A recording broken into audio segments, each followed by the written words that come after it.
Sinbad ने कहा, मैं किसी पर अत्याचार नहीं करता और न ही किसी के कुछ कहने पर उसे सजा देता हूं।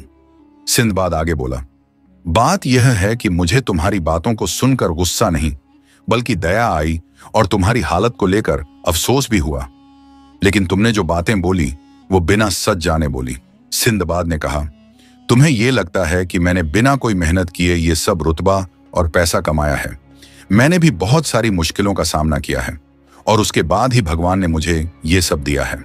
सिंदबाद ने महल में मौजूद सभी लोगों से बोला, मैं कई सालों तक बहुत सारी मुश्किलों का सामना किया है।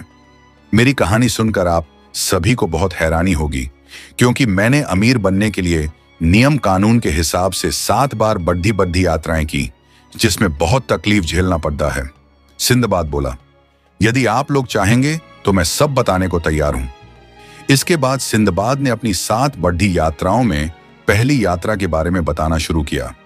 सिंदबाद जहाजी की 5वीं यात्रा का किस्सा साहस, धैर्य और बुद्धिमानी का अद्भुत उदाहरण है। सिंदबाद एक साहसी नाविक था जिसे नई नई यात्राओं और खतरों से खेलना बहुत पसंद था।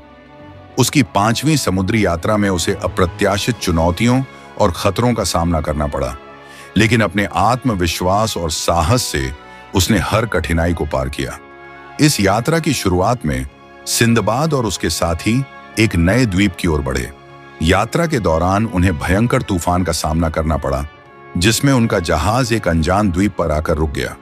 यह द्वीप हरे भरे पेड़ों और खूबसूरत प्राकृतिक सौंदर्य से भरपूर था, लेकिन इसके पीछे एक गहरा रहस्य छुपा था। सिंदबाद ने अपने साथियों को चेतावनी दी कि वे द्वीप की चीजों को न छेड़ें, क्योंकि इससे अनजाने में बड़ी मुसीबत आ सकती है।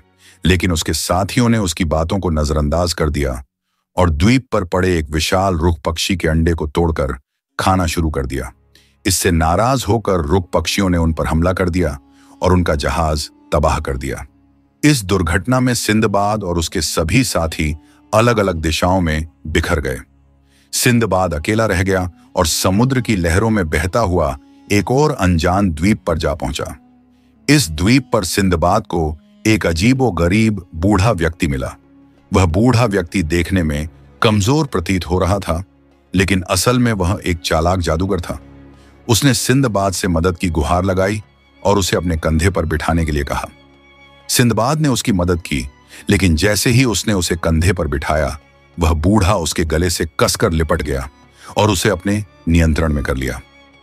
सिंदबाद बहुत डर गया, क्योंकि वह बूढ़ा दिन भर उसके कंधे पर बैठे रहता और सिंदबाद की हर हरकत को नियंत्रित करता। सिंदबाद कई दिनों तक इसी तरह चलता रहा और बूढ़े के कहने पर उसे जो भी खाने पीने का सामान मिलता वह लाकर देता। बूढ़ा व्यक्ति उसे बुरी तरह से थका देता और कभी उसे विश्राम नहीं करने देता। सिंदबाद ने कई बार बूढ़े से छुटकारा पाने की कोशिश की, लेकिन वह हर बार असफल रहा। लेकिन एक दिन सिंदबाद ने एक तरकीब सोची। उसने जंगल से कुछ मीठे फल और मदिरा इकट्ठा की और बूढ़े को खाने के लिए दी। बूढ़ा लालच में आकर मदिरा पी गया और नशे में धुत हो गया। सिंदबाद ने मौके का फायदा उठाकर बूढ़े को अपने कंधे से नीचे गिरा दिया और जल्दी से वहां से भाग निकला। यह पहली बार था जब सिंदबाद को इस बूढ़े के चंगुल से छुटकारा मिला था। इसके बाद सिंदबाद को कुछ ही दूरी पर एक नया जहाज दिखाई दिया। उसने जहाज के नाविकों को आवाज दी और नाविकों ने उसकी मदद की। अंततः सिंदबाद उस जहाज के सहारे अपने घर बगदाद लौट आया। उसने अपने घर लौटने की खुशी में सभी दोस्तों और परिवार के सदस्यों के साथ जश्न मनाया।